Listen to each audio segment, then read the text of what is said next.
So tonight I'm going to talk about maximizing the potential of neurodiversity at the workplace. And there are a number of things that I'd like to bring your attention to. Some definition of neurodiversity and how we conceptualize neurodiversity using the strength-based model. And then I'll tell you how we apply the string-based model of neurodiversity in the Stanford Neurodiversity Project. And then finally, how can we work together to maximize the potential of neurodiversity? So what is neurodiversity? There are many possible definitions of neurodiversity over the years, but for our purpose, we define neurodiversity as a concept that regards individuals with differences in brain function and behavioral traits as part of the normal variation in the human population. So neurodiversity is not equal to autism. When we talk about a neurodiverse condition, we oftentimes would refer to conditions including autism, but we also include others like ADHD, dyslexia, or other conditions like Tourette syndrome or even epilepsy. How common is neurodiverse conditions? Autism has a prevalence of 1.9%, so basically one every couple of classrooms you would expect someone to be on the spectrum. Dyslexia is higher in prevalence, 13 to 14%, and ADHD is somewhere in between. If we put them all together, the neurodiverse population would be considered as the largest minority group in almost any country. When we think about neurodiversity, we also think about human abilities. And when we look at the distribution of human abilities, is inevitable that we think about the bell-shaped curve. So most people have seen how we use the bell-shaped curve. So very quickly, basically, the green area under the curve has 68%. So basically, between 1 standard deviation above and below the mean, the average, this is where most people are. So what about the rest of the 32%? So about 16% is on the right side, 16% is on the left side. And when we are looking at IQ, for example, people that have IQ between 85 to 115, it will be considered as average. And then someone that has an IQ of 130 is pretty good, and above 145 is at the genius level. On the other hand, people with intellectual disability would be considered to have an IQ of lower than 70. This is a very imperfect way of assessing human abilities because there's a lot that is missing. The first three, visual, spatial, verbal, linguistics, and logical, mathematical, these are assessed by the IQ test, but many other domains are not. So Howard Gardner at Harvard University have been really implementing this idea of theory of multiple intelligences to include other domains such as musical, rhythmic, bodily, kinesthetic, naturalistic, interpersonal. Interpersonal is basically the ability to relate with each other. Intrapersonal is the ability to understand self. And existential is understand a lot of the reasons why we exist, a person exists. It's more like philosophical, theological, cosmological in nature. So to illustrate how we use the multiple intelligence profile, we just find someone that we know relatively well from history books. So Einstein has a almost above average musical ability. He at least played violin. Visual-spatial, much higher than most of us.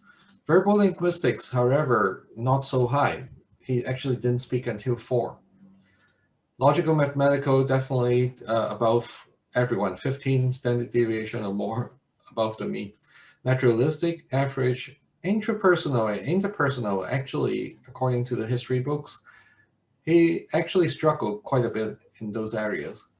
Bodily kinesthetic, at least we know he ride a bicycle, so he's probably average. Einstein is one of the many people that exhibit symptoms, characteristics that are consistent with autism. And there are many others that have traits that are looking like autism. We can't really say all of them have autism because autism is not even really described until the 1940s, and many of these people actually were born earlier than that.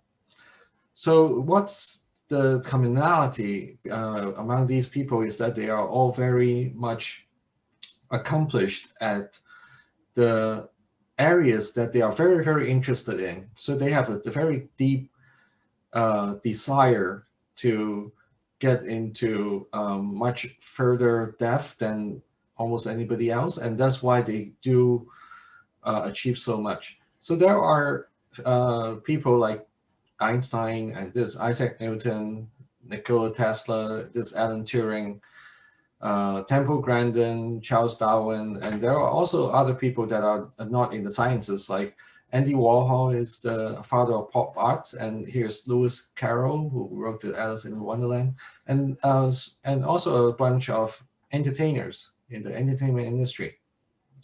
So basically what I'm telling you is that people on the spectrum can have a very wide range of abilities.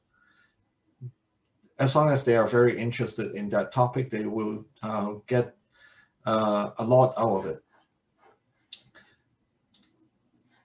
On this slide, there are a few people that do not have autism. They actually have dyslexia. So you see Jay Leno here, Whoopi Goldberg, here's Sir Jackie Stewart, and there's Carol Greider, who is a Nobel Prize winner from Johns Hopkins University, who discovered the enzyme telomerase. Telomerase is an enzyme that's responsible for the kind of slowing down the degradation of DNA, so kind of protecting the DNA in some ways. So here's Stuart Udovsky, and this is Toby Cosgrove, and these two are physicians. One is the chairman of psychiatry in Baylor College of Medicine. The other is president and CEO of Cleveland Clinic. So thinking about dyslexia or people with dyslexia would have a lot of challenges reading books, and in medicine there's a lot to read and a lot to memorize, and they can overcome the challenges for the exact trait that a lot of people would think they would not be able to handle. ADHD is basically another one that's common, and here are some people that have ADHD. Here's Simone Biles, who's a gymnast and also Olympic gold medalist, and everyone knows Michael Phelps, who won more Olympic medals than anyone on earth. And here's Will Smith and Karina Smirnoff, who is a ballroom dancer who won the Dancing with the Stars. And here's Sir Richard Branson, who is the person that founded Virgin Group. And he was considered as one of the most influential people in the world by Time magazine in 2007. And here's Howie Mandel, a comedian and television personality. So what you can say is that these people all are so accomplished and they all have ADHD. And what they also say is without their ADHD, they actually would not achieve what they achieve. So neurodiversity can be considered as a competitive advantage. And when we're thinking about autism, a lot of the time, people may think about the challenges mainly. And indeed, there are challenges such as perseveration, but when the outcome is desirable, you call it persistence, not perseveration anymore. Seeing big picture is a challenge, but at the same time, they are very detail oriented. If you have a task that you would require details like debugging a program, who cares about seeing a big picture? Field interest is very common in autistic individuals, but when they develop the interest, they would get to very much deeper in the knowledge than everyone. Perspective taking is challenging for them, but they are also concrete and honest. Social interactions are not their strong suit, but they are also the most loyal friend that you may ever encounter. Similarly, for ADHD, impulsivity comes with rapid decision-making, hyperactivity comes with high energy. The challenge of difficulty focusing on tasks that they are not interested in would flip to hyper-focus on tasks that interest them. Distractibility is very common, but they are also very creative. In fact, creativity in people with ADHD is one of the most talked about strengths for people with ADHD. Okay, so we also see strengths in people with ADHD, such as resilience, multitasking, big picture thinking, and cooling a crisis. So when you're looking at this list, it looks very much like a CEO. Dyslexia is the next one that we talk about. The construct is quite different. So when you're looking at ADHD and autism, you see the same characteristics, but depending on the context, you can see it as challenge all the time, or you can see it as strength all the time. So basically, if you're allowing the person to really focus on how to leverage their traits more to exhibit strengths, then they can do a lot of good to the organization, to the society. Dyslexia is not quite the same in the construct. It's we cannot really say that the challenges can be flipped into strengths, but they do have a lot of strengths. So the challenges that they have are reading, writing, spelling, time awareness, rote memory. But their strengths are good problem solving, creativity. They are very observant, and they are usually very good socially. A lot of the time we use the acronym MIND strengths to remember what they're good at. So it stands for material reasoning, interconnected reasoning, narrative reasoning, dynamic reasoning. So I've talked about this, the kind of introduction. So the next few slides, I'll talk about the strength-based model of neurodiversity.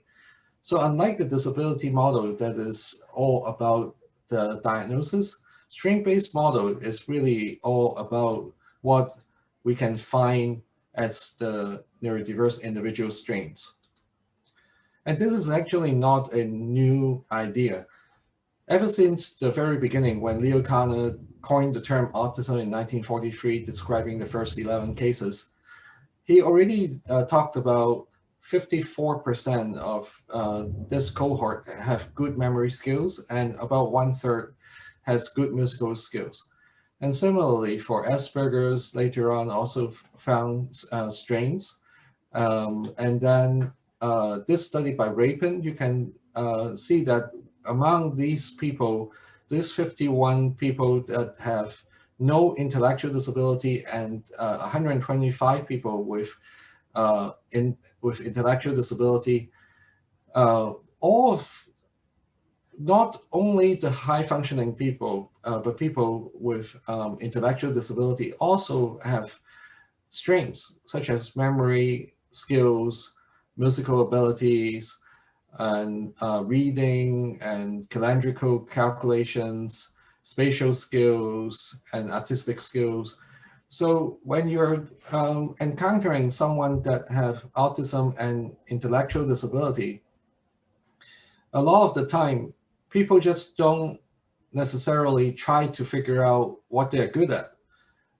And you may be really missing out because they may actually be very good at certain aspects that can really impress you, and maybe it's going to be helpful to be considered to be further developed. And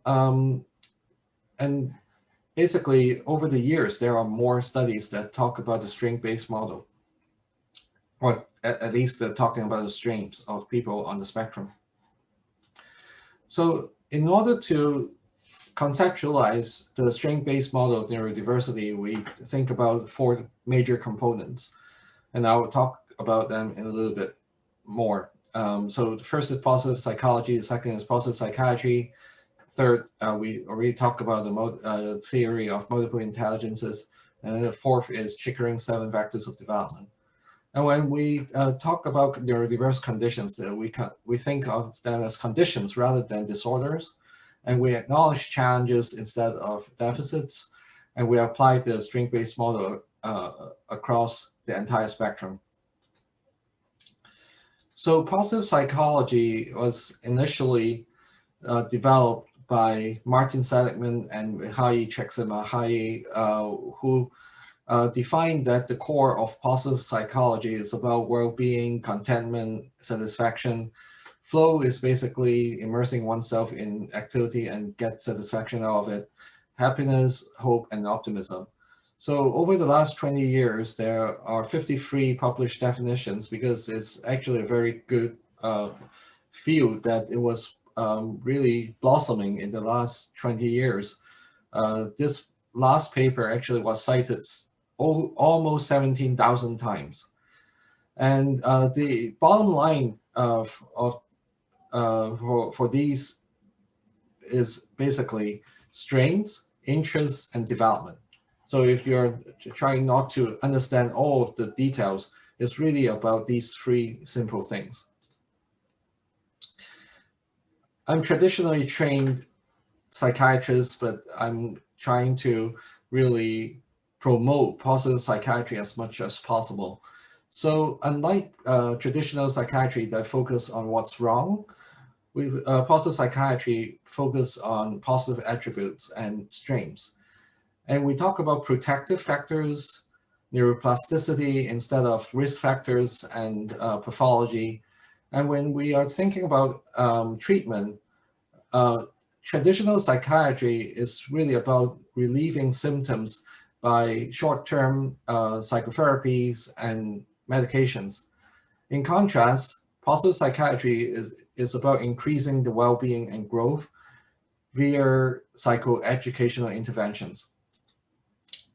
So with this, people can actually use the skills across their lifespan, and therefore is a preventative intervention. And this is largely ignored in traditional psychiatry.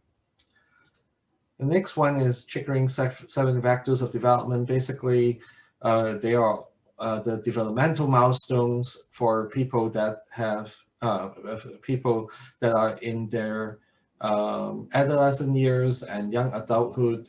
And during these formative years, these developmental milestones are really needed in order to be healthy and in order to be able to develop well.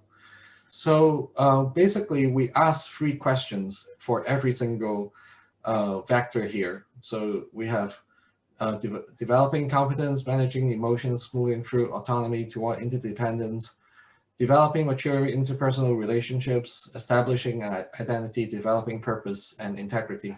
So the 3 questions that we ask are, how can we help the neurodiverse individuals to achieve these developmental milestones, get them to focus on this. The second is, how can the environment be changed so that we can help the neurodiverse individuals to achieve these developmental milestones? So that would involve the people that can affect the change in the environment, such as the employers and in employment settings, and it can be professors or other students, roommates in the educational setting. And the third question is about the mental health providers. How can we help neurodiverse individuals to achieve these developmental milestones? So basically, in order to apply the strength-based model, we are basically focusing on raising awareness of personal strengths for neurodiverse individuals. We want to increase trust and help them increase trust in personal ability, and help them learn to engage in relationships and increase self-satisfaction through success.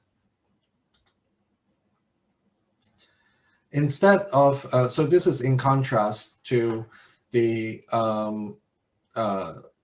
traditional way of thinking about how to work with the comorbid conditions of anxiety, depression, and executive dysfunction that's common in neurodiverse individuals. We're move them away from the negativity and the immobility. And this, in terms of assessments, it is very much kind of intuitive for us to know that this is going to be more well-rounded if we use the strength-based model, and we're preventing any major symptoms from popping up. And traditional deficit-based assessments would be a lot of the time demoralizing and reduce motivation, and can be quite stigmatizing and alienate the youngsters to feel like they belong to the community. Going to skip some slides here. And so how do we apply this, the strength-based model of neurodiversity? So we have this Stanford Neurodiversity Project that have 6 objectives. The first is to establish a culture that treasures the strengths of neurodiverse individuals. This is the, if anything, the most important objective. The second is, if we have a culture that treasures neurodiversity, then we can empower neurodiverse individuals to build their strengths based on their, to build their identity based on their strengths, and we can enhance their long-term skills of daily living throughout their lifespan. So initially, we are focusing on Stanford, and we want to attract talented individuals, neurodiverse individuals, to study and work at Stanford. But right now, we are helping other organizations to do the same. Train talented neurodiverse. We also want to attract other neurotypical individuals to work with the neurodiverse population. We want to disseminate this model as widely as possible, and then maximize the potential of neurodiversity, not only for the neurodiverse individuals, but for all of us, because neurodiverse individuals have so much to bring to the table. Over the last 3 years, we have grown quite a bit. Right now, we have about 30 people in the Stanford Neurodiversity Project. We have five of us are full-time, and the rest, we have faculty members as well as medical students and undergraduate students, even high school students. There are 4 tenets of the Stanford Neurodiversity Project. The first is education. Second is service, including mental health support and employment support. And we work with companies and a lot of different departments at Stanford. We also collaborate with our law school colleagues on advocacy issues, and we do research in order to establish the evidence of string-based model of neurodiversity would be able to generate data that can show that this is the right thing to do. So when we think about how to implement the project, we are thinking about this as an opportunity to look at the ecosystem around the neurodiverse individuals. So all of us have family and friends. A lot of neurodiverse individuals also have mentors and therapists. In the educational setting, there are teachers, coaches, classmates, roommates, as well as school officials, school community. In the employment setting, there are supervisors, job coaches, colleagues, executives, work community, and other supporting community. So when we are building the project, we strategically think about how we can target each of these roles, and we develop a neurodiversity awareness and education initiative, neurodiversity at work and wellness initiative, and the neurodiversity and independent living skills initiative. And each initiative have a number of programs embedded in it. We work with a number of companies, and many of them come to our special interest group meeting. This is a monthly meeting. We have done it for the last 3 years. And basically, right now we have just about over 700 people that are in the distribution list. Actually, Judy is going to talk in this special interest group in April. Thank you, Judy, for agreeing to speak. And basically, every month we find someone who's knowledgeable in some aspect of neurodiversity, such as employment, specialized employment support, college student support, and mental health support. Those are the main areas that we have guest speakers talk about. So if you are interested in calling in, all you need to do is to go to our website and sign up. Judy talked about the summit. A few months ago, we got over 3,000 people registered, and over 90 people speaking. I'm going to skip some slides for the sake of time.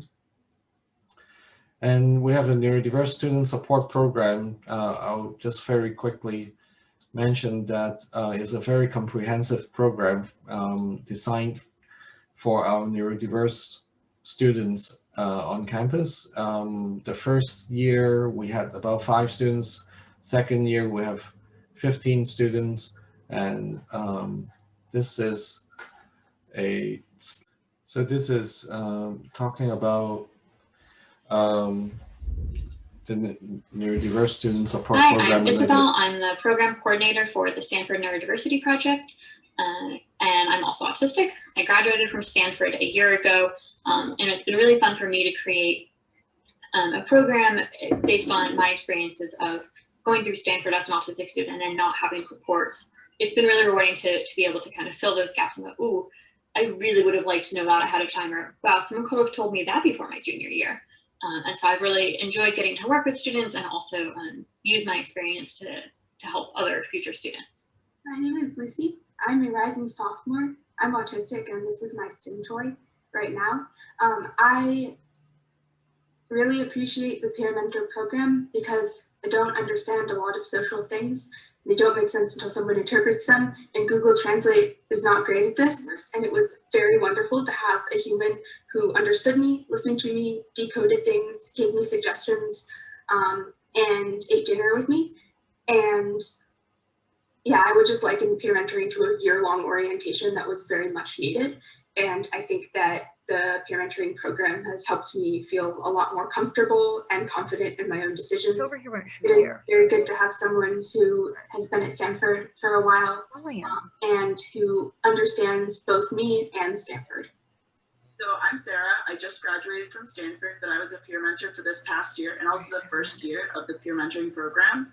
And I think that it's been a really great place for someone who's an upperclassman who's kind of learned from their own trials and errors and whatever they've been through while they've been at Stanford, to kind of pass along the resources and supports that they wish they had, or the things that they now learned, to someone who's going through the same thing.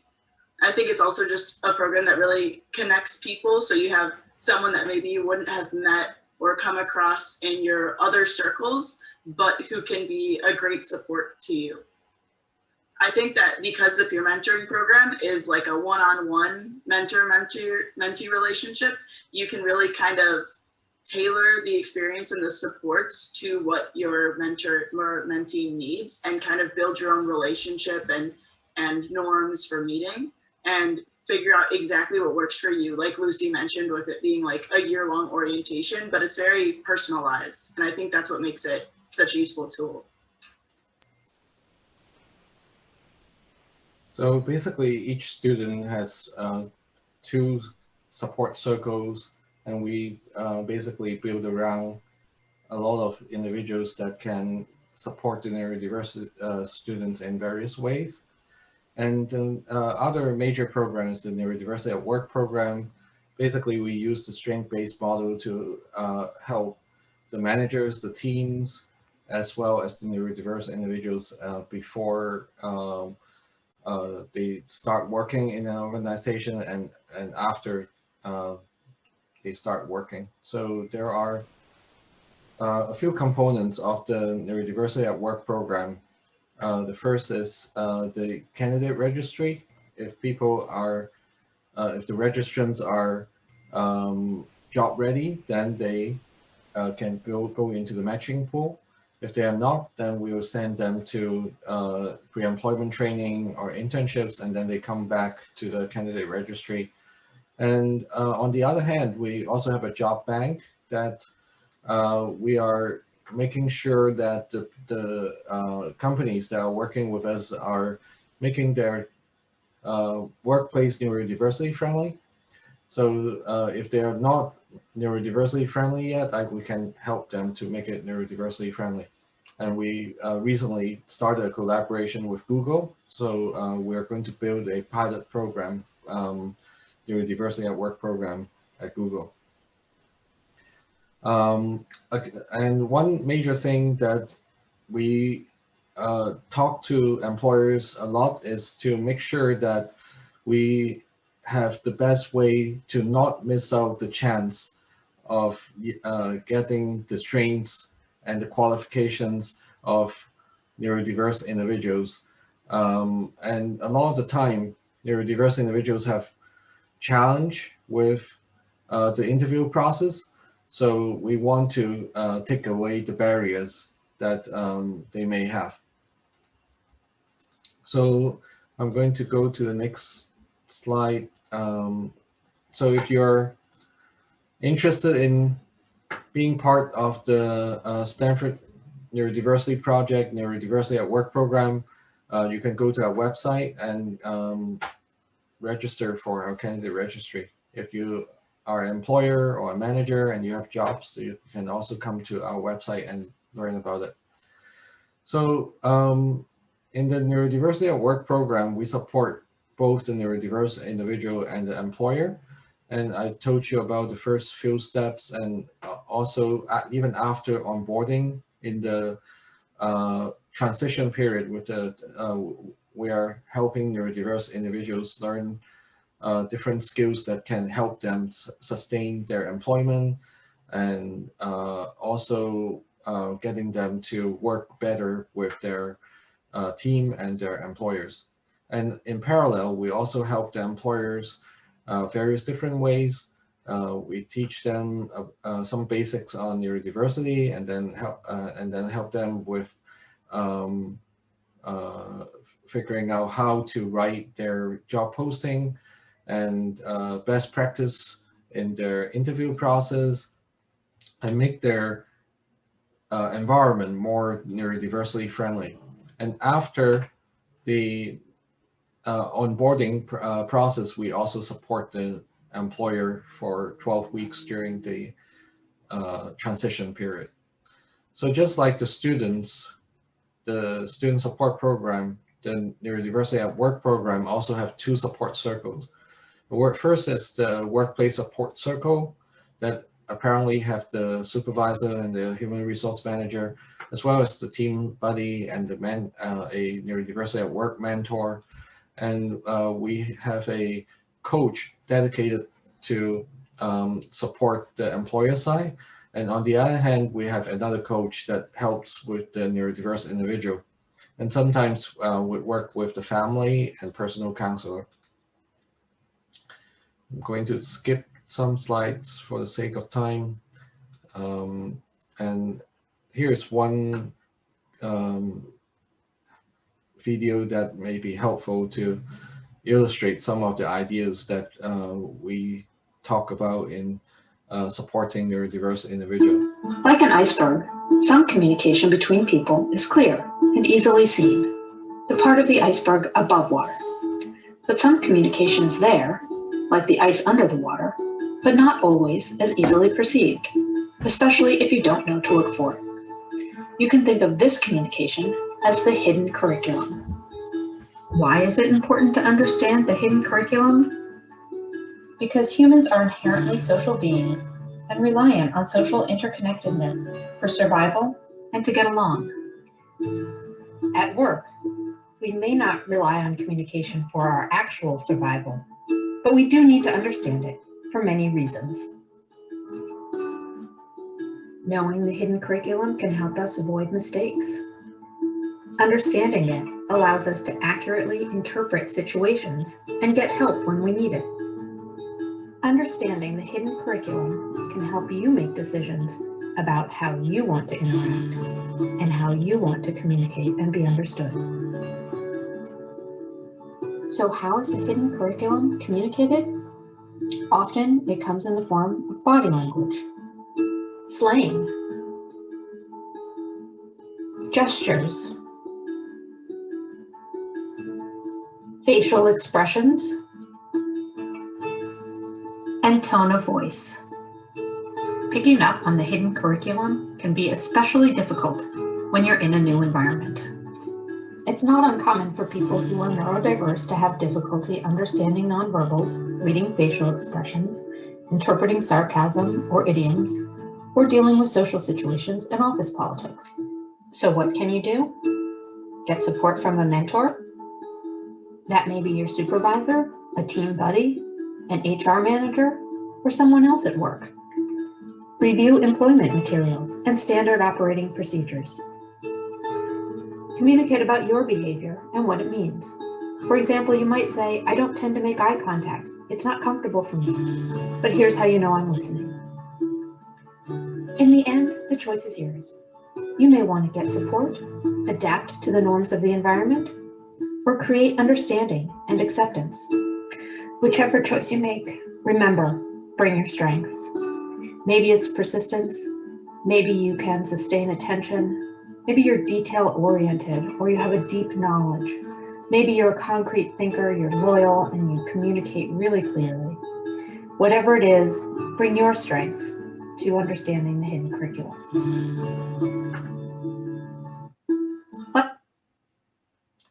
So the last slide basically shows you some of the material that we use for supporting neurodiverse individuals. For the employer, we also have a 12-week program that go over different topics. Usually we spend half the time talking about these topics, and then half the time the discussion about how things are going with the interactions with the neurodiverse individuals, and a lot of the time that discussion is actually more revealing than the didactic material. So to summarize, neurodiverse individuals have much to offer to organizations if given a chance, and they have specific challenges that can be overcome.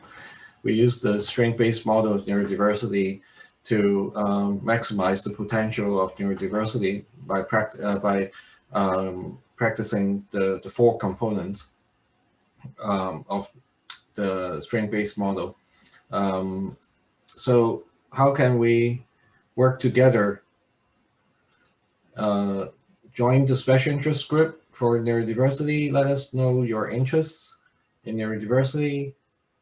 Let us know if neurodiverse individuals you know are looking for employment, and introduce us to the organizations that are interested in learning more about neurodiversity, and especially if they are interested in hiring neurodiverse individuals, and tell us how you want to be involved. By working together, we can make a difference to the neurodiverse community and beyond. So with that, I'm going to close and thank you for your attention. Lawrence, thank you so much. Do you have a few minutes to take some questions or Sure. Participate? Sure. Okay, I'm going to go into gallery mode and just let people, if you had a question. I have a first question, Lawrence, for you, and that's, how does the strength-based model or this approach, how's it being received by companies that you talk to? Are they saying, hey, that's really interesting, I would like to hire neurodiverse because I am interested in those strengths for my employment? Or, do they question it? What kind of experience have you had? Well, most companies, especially for those companies that want to consider this as a possible talent acquisition strategy, they really embrace the idea that we focus on the strengths, because a lot of companies, they are not really doing this for social justice only. They are really thinking about their bottom line. So if this is actually going to help the company, because the diversity that you bring in is going to make the company better, this is going to be a good strategy for them. So basically, I have never really heard any company that's not accepting this. I think there are some, I mean, not the companies, but sometimes in the community, especially for some families that have very severely affected children on the autism spectrum. If we continue to, if we keep talking about strengths and not talking about challenges at all, is kind of like not realistic, right? I mean, a lot of us deal with the challenges every day.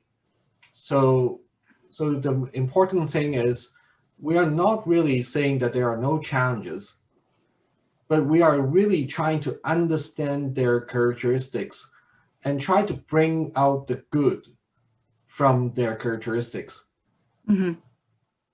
So for the community, actually, there is a little bit more of an education needed, but for the companies, actually, they really buy into this very readily. That's great. So let's see, I had a couple questions that are just more logistical. People were interested in the video, so if I can get the links from you, that would be great. You and I can work that offline. There's a job fair tomorrow, right? Yes. Is it too late for anyone in our group? I had posted something in Facebook, but if they hadn't signed up, is it too late for them to sign up now? So the very first part, there are presentations by companies. That is not a problem.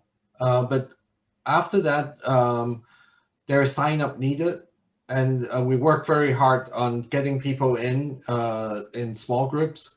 Yes. So right now it's a little too late for Okay. the small groups.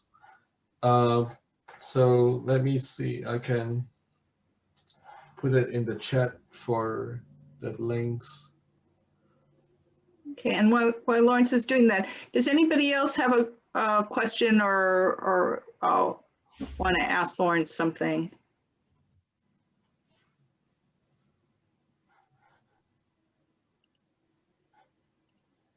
Judy, Yes. Mr. Fung, this is Susan Vasquez.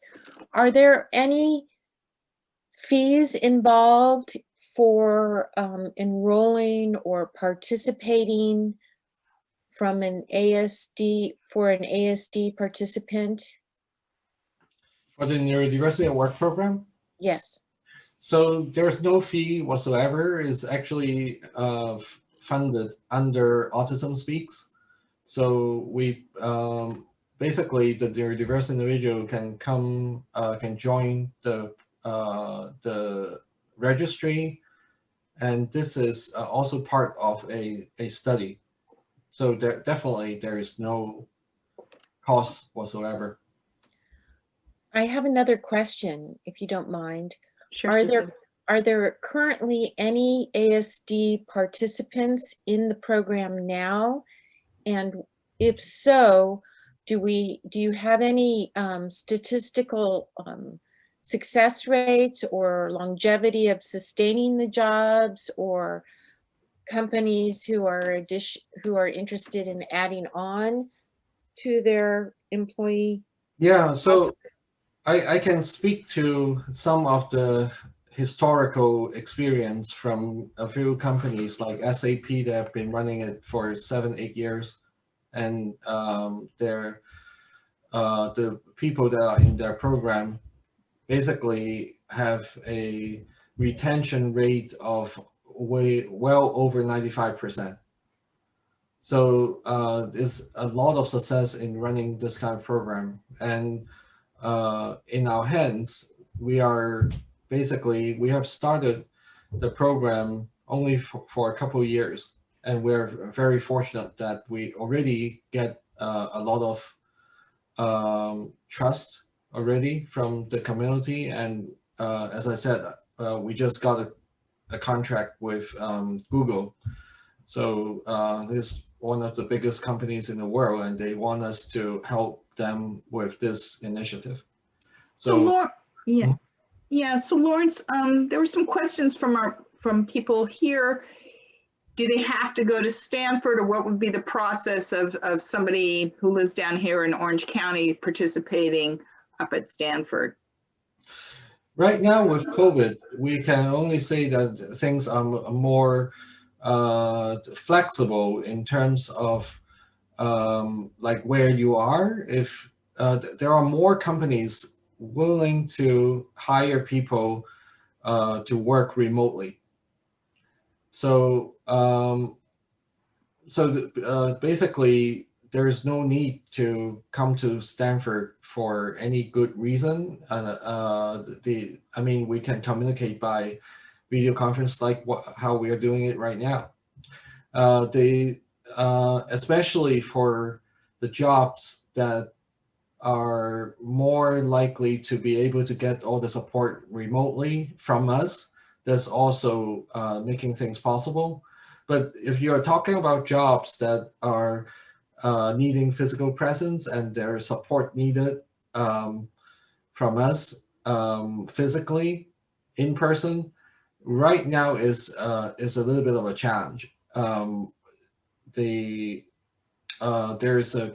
some companies also in Southern California that most likely we are trying to sign a contract with them, helping them. And most of the support that we are giving them will be remote, because we are many hours away. Yeah. So it's all about the practicality. Okay. Lawrence, is there an age range that for people to participate? Right now it's 18 to 55. Okay. Yeah. Okay. And there was a question that someone had about, are companies adding this to their diversity and inclusion departments or their talent and acquisition departments? So where is it seem to be fitting within the corporate structure? I think some companies are thinking more along the lines of talent acquisition. Some companies actually use this as a possible strategy for filling positions that are hard to fill. But there are also companies that are using this for other purposes. So so I don't really think that there is a blanket answer for this. So different companies are supported kind of differently. I think whenever there is a champion, that person will say what's going to be best for the company, and if there's executive sponsor is able to do it one way or the other, the positioning is going to be related to that as well. And how many cohorts are in the program right now? Well, we are starting with Google, and we basically just started the program, so building the program. So in the next few months, we'll have the first cohort. And okay, so in terms of all the it's so confusing because you have lots of different elements to the Stanford Neurodiversity Project. Mhm. So are those ongoing, and are there people participating in that, or is Google the first implementation that you're going to have? Well, we supported some people kind of individually, probably like good half a dozen or so were placed. And but right now we are getting to the stage to make more support possible after hire. So and also we are extending some parts of our program to also support people that are doing internship, and previously we are focusing on more of a long-term position. So so it's kind of like evolving, and we are having basically all the components already implemented in various different ways. Basically, right now we are trying to scale it a little bit more than just a couple of positions here and there. Okay. In terms of any kind of agency support, do people who are involved need to be regional center clients or Department of Rehab clients, or it doesn't matter? It really doesn't matter so much right now with this, because we are running this under a study that's funded by Autism Speaks. We have to focus on people that do not have intellectual, well, basically the IQ cutoff is 60. So under 70 is intellectual disability, or is defined as intellectual disability. So there could be some people that have mild intellectual disability that can be included, and they are regional center clients. There are definitely some regional center clients that do not have intellectual disability and even very high IQ and so forth, but generally that's not the case. Like there are more regional centers tend to support more people that have more needs.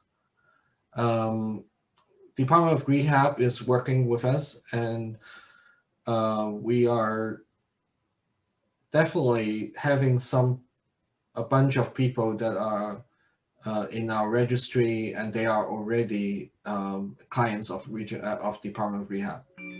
Okay.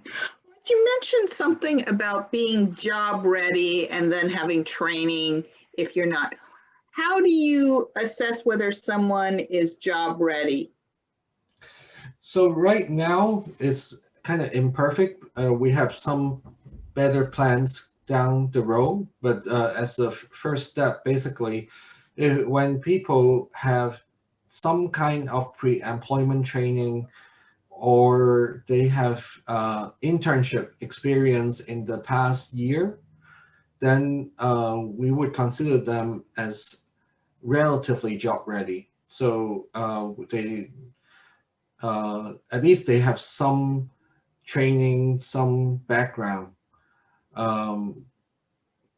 But if someone is like a high school graduate and has never worked and have never been to any pre-employment training program, then at this point we'll call them not job ready. I see. Mhm. So it's having that experience. Mhm. Does anyone else? I'm looking at the chat to see if there's some other questions here. Right. So thank you very much. Just one other comment I'd like to say is I found ever since I was diagnosed at the age of 48, I have found through the years it is best not to mention to clients or employers. In many cases, it's not good to unless they have a special program, not to mention that you're on the spectrum or autistic, because, you know, people figure out that you're pretty different. You know, they figure it out pretty quick. Sometimes it's best just to think that you're different, maybe a little strange, rather than to know you're autistic, because once they know you're autistic, then they go, oh, okay, that's why they're this way. That's why they're acting that way. And I find there's a lot of prejudice after that. So sometimes I think it's just good not to let employers know or employees. Thank you very much. You're welcome. And actually, in our student support program, we actually don't ask students to tell us their diagnosis. If they want to, that's fine, but we intentionally don't want to, because just like what you said, for some people, disclosing is actually really undesirable. It can be undesirable in many different levels. But for some people, they accept their diagnosis and they embrace their identity and would like to talk about it openly. It's a different story. So it's a personal choice. Thank you. I had actually wanted to ask a important question. Sure, Anthony. You mentioned earlier that this program is funded by Autism Speaks, you said? Yes. If I may ask, and if you're allowed to disclose, how much of a contributor are they, and like, are you allowed to disclose the information? Disclose information. Like in terms of what do they do for funding? Well, basically, they know what we want to do in our study, Okay. revolving around the Neurodiversity at Work program. Okay. And they think it's a good idea, and they let us run with it and gave us some money so that we can operate. Otherwise, we cannot do things for free, right? Every person's effort have to be supported somehow. Right. So all right, that's what I wanted to know. Thank you. Mhm. Are there any more questions? I have a question. Yes, Bernice. First of all, everything you've shared is just so positive, and I wish my son had had all that support when he was at USC. He's got about 1.5 years left to go, and I don't know if he's ever going to return. If he were interested in something like this, is that something that you apply to participate in the study, and you have to be at Stanford? No. If the job is going to be in Los Angeles and we are able to logistically support, then that's fine. And sometimes there are some companies that are starting to work with us, and they are on the East Coast. So the job is even on the East Coast, and they're one of the companies actually have all employees working remotely for the last 7 years. So they work from all over the country. And do you find that they mostly want a bachelor's in a specific area? Because he's short a year and a half about to get that bachelor's. Sorry, what's the question again? Are a lot of the employers looking for people that have a bachelor's in a specific area? It seemed like they were. Well, a lot of companies are thinking about IT, but I have been telling a lot of companies that people on the spectrum have really a wide range of abilities. So it's true that some people are good in IT, but there are also people that are on the spectrum that don't really like IT at all, and they may be, if they want to, they can be good at it, but they don't like it, then whatever that they like, I think is going to be more sustainable. Mm-hmm. Mm-hmm. Lawrence, okay. I think Bernice was asking, and I'm just going to guess just by your age group, you don't need to have a bachelor's degree to participate in the Stanford Neurodiversity Project. No, some of the candidates don't have a college degree. Okay. Thank you. Oh yeah, Joanna, do you have a question? Yeah, I have a question. Can you just give some kind of like walk through the program, like what how someone participates, how you do identify their strengths, and like what type of job you've put people in? Like, some people have specialized knowledge like IT, but some of our kids don't. They're, like my son, for example, is a liberal studies major. So he doesn't have anything specialized, but he could use some, job training or direction in, based on his strengths. Like, would you be able to kind of like give us some examples of where people have ended up? Yeah, so one of them is working as a lab technician in the School of Medicine at Stanford. And then another person got a job in Charles Schwab, actually, as an accountant. And then there are a couple of people that are working for a local company that that I cannot say too much detail, but because it's confidential. But basically, it's a retail store. So we have people that are in retail, and we have people that are in more in IT. There are a few people that are in IT. We are kind of helping in that process, but we didn't actually place them. Google definitely the positions will be a range. It's not going to be only IT as far as we would want not to make all the positions to be the same kind, like programmers. That's not our goal. Any other questions?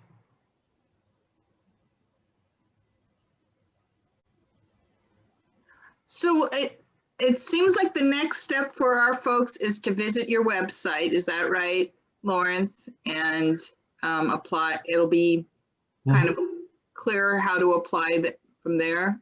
Yeah, so I can very quickly. You want to share your screen and show them? That would be great. And then, thanks. Where's so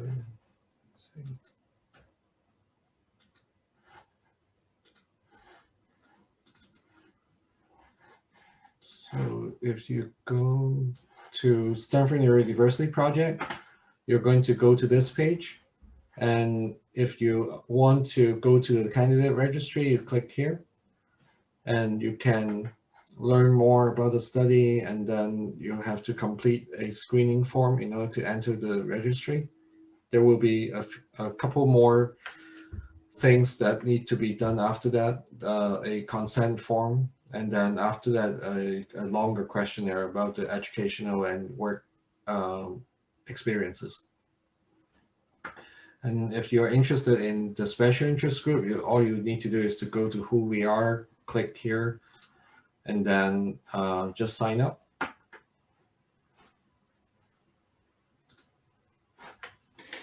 Terrific. Any more questions? Is it too late to ask a Okay, Joe, why question? don't you Oh, be thank the you. last question of okay. the evening, and then Oh, I hate to be the last one, but that's okay. you know, in my experience, a lot of the higher functioning types tend to find positions in, like you said, IT, computers, networks, programming, that kind of thing, also electronics, and quite a few musicians, such as David Byrne from Talking Heads, that's the name of a group. David Burns claims he cured his autism, but of course, we all know that's not true. But can you comment about the types of positions that you find that people fit into very well who are on the autistic spectrum, the things that, float their boat? One of the things that I have found with autism, at least for myself and other people I talk to, is there are two types of things. There are things that float our boat and things that are not our cup of tea, meaning things we like to do and things we don't like to do. And one of the worst things for me is trying to do a job of something that I don't like to do. Can you comment a little bit about that and then the types of positions that you find autistic people like? So I think there is no blanket answer. In the very beginning of the, I think you might have come a little later. So the introduction, you might have skipped. So really, there are many people that are not, many autistic individuals that have no interest whatsoever with science. But there are also many that are very interested in science. And we can also say why they are interested, because they, a lot of people on the spectrum tend to be very logical. And when things make sense, it's very rewarding, unlike things that are not having like strict answer. It may not work so well, but people on the spectrum is really a big spectrum. The presentation can be so different. There could be people that that are also very much like very logical, but at the same time they really enjoy and really get attracted to like the musical areas. There are a lot of people on the spectrum that have perfect pitch, and as you said, you know someone that is a very good musician. And also in the arts, like I talk about Andy Warhol, the father of pop art. He's on the spectrum, and there's another Stephen Wilshire in London. He can draw the entire city after flying up the sky with a helicopter. Just 10 minutes, look at the city, and then he can draw the entire city in great detail. So this kind of thing is very rewarding if you can do like amazing things. So it doesn't have to be the sciences, but it's very common that a lot of us see the like people in the Silicon Valley, for example, or in Southern California, tech companies. There are a lot of engineers that are kind of quirky, and you think they may actually be on the spectrum. So that's not that's not like not true. This is completely true. But what I have been telling people is don't really just go with the sciences if you don't like them. If you're interested in a particular field, then it's going to be more sustainable. You would not think like this is really difficult every day because there is not only the social interactions that need a lot of energy for people on the spectrum, and if the job is like really not enjoyable, is not good. Do what you love. That's what you're saying. Yeah, I would say that that would be the best case scenario. But given having said that, everyone needs to be sustaining their own living. So independence for adults, for young adults, at some point, it's going to be a balance. If someone will be able to make a living for something that they like, that's definitely the best case scenario. I think it's not only true for autistic individuals, it's for everyone. But I tend to think like try to go with your passion, and that would be something that will be the top choice. I think the easiest way to put that would be find something that you find more agreeable than other people do, because nobody pays you to do something they want to do themselves. Mm-hmm. Yeah, exactly. Lawrence, thank you so very much for spending the evening with us. I can tell from the chat that everyone really enjoyed your presentation and your way of thinking. And we really appreciate you spending the time with us people down in Orange County for the evening. So thank you for inviting. It's a pleasure to be speaking with all of you. thank you. And thank you everybody for attending. So we'll see you at future meetings. This session has been recorded and I will send you a link to the recording. And if Lawrence can send me some of the slides, that would be great. And I will share that with you. So thank you everybody and have a lovely evening. Bye. Okay. Good night. Bye.